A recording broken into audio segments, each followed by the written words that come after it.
A'udzubillahi minasyaitonirrajim. Bismillahirrahmanirrahim.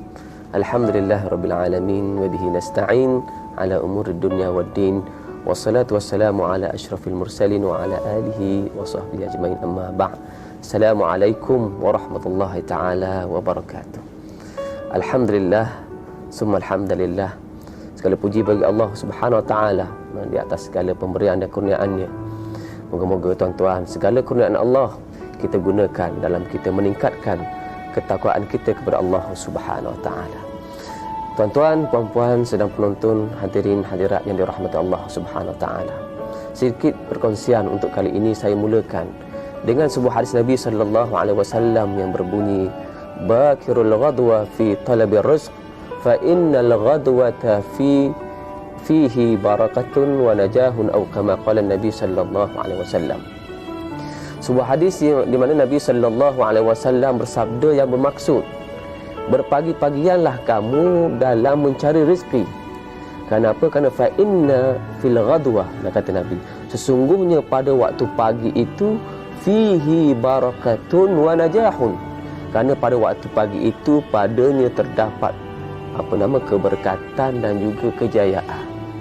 Oleh itu tuan-tuan, kita yang mana berkerjaya, sama ada awam dan juga swasta, maka perlu mengambil ibrah daripada apa yang diajarkan oleh Nabi sallallahu alaihi wasallam. Supaya apa? Supaya kita berpagian. Jangan bangun lewat. Sebab apa? Bangun lewat sudah pasti ia membawa kerugian kepada kita. Kita nak berniaga, pastinya kita perlu keluar awal tuan-tuan, untuk kita mendapat kelebihan. Kita berpagi dan tempoh perniagaan kita lebih panjang. Mungkin ada di kalangan tuan-tuan yang bekerja sebagai nelayan. Sifat nelayan ni tuan-tuan, apa yang menariknya tuan-tuan? Mereka akan keluar pada awal pagi. Mereka tak keluar pukul 10 pagi tuan-tuan. Kenapa? Kerana waktu itu telah lewat. Keluarnya pada awal pagi, pergi ke laut untuk memancing ikan.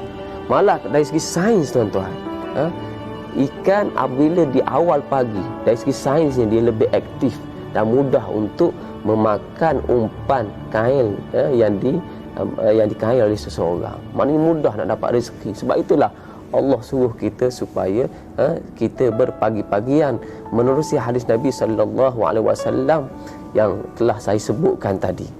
Hari ini mungkin ada tuan-tuan di kalangan kita yang mana bekerja daripada rumah.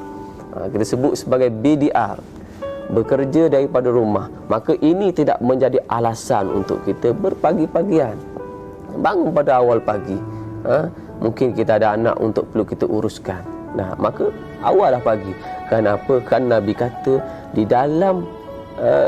dalam berpagian tadi ada dua perkara, iaitu barakah dan juga kejayaan. Saya sebut ulang lagi, barakah dan juga kejayaan. Kalau kita tengok orang yang bukan Islam, dia berjaya, mungkin dia juga berpagian, tapi dia boleh najah, dia hanya boleh kejayaan, tapi berkat dia tak dapat tuan-tuan. Kerana berkat merupakan satu yang berkekalan yang diberikan oleh Allah Subhanahu wa taala kepada kita. Saya kongsikan satu kisah tuan-tuan. Kisah seorang ulama yang dikenali sebagai Sayyidut Tabi'in, iaitu penghulu segala tabi'in, yang bernama Hasanul Basri. Pada satu ketika tuan-tuan, sebelum beliau meninggal dunia, dia telah panggil dua orang anak dia. Lalu dia berikan wasiatkan anak dia dua perkara untuk berjaya di dalam perniagaan. Pertama dia kata apa tuan-tuan? Pertama dia kata, kalau kamu nak berjaya di dalam perniagaan, yang pertamanya kamu jangan kena panas. Jangan kena panas.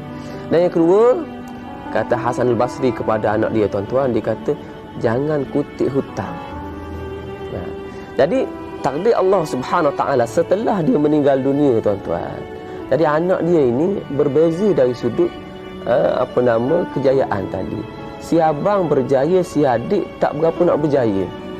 Jadi bila keadaan ini seumpama ini, maka si ibu tadi panggil anak, si ibu panggil kedua-dua anak tadi. Dia tanya abang, ditanya si adik dulu tuan-tuan, kenapa adik tak berjaya? Dia kata, ayah wasiatkan dua perkara. Pertama, jangan kena panas. Jangan kena panas. Jadi saya berniaga ni, tempoh saya saya macam mana saya nak berniaga, sebab apa? Sebab berniaga ni biasa kena panas. Itu kata si adik tadi. Yang kedua, jangan kutip hutang. Jadi dia beri hutang, dia langsung tak kutip hutang. Maka tak berjaya si adik tadi. Jadi dia tanya pada abang. Benda yang sama juga diwasiatkan kepada anak tadi. Tapi abang itu dia faham dalam konteks yang berbeza, tuan-tuan. Pertama, jangan kena panas, maka si abang dia keluar awal. Dah subuh, masih gelap-gelap tanah lagi, tuan-tuan. Dia telah keluar pergi berniaga. Kemudian balik bila? Balik malam. Maghrib baru dia balik ke rumah dia. Maka tempoh tu panjang perniagaan, maka ia menghasilkan pendapatan yang banyak. Maka yang dikatakan jangan kutip hutang tadi, maka si abang ni dia kata saya jual secara cash.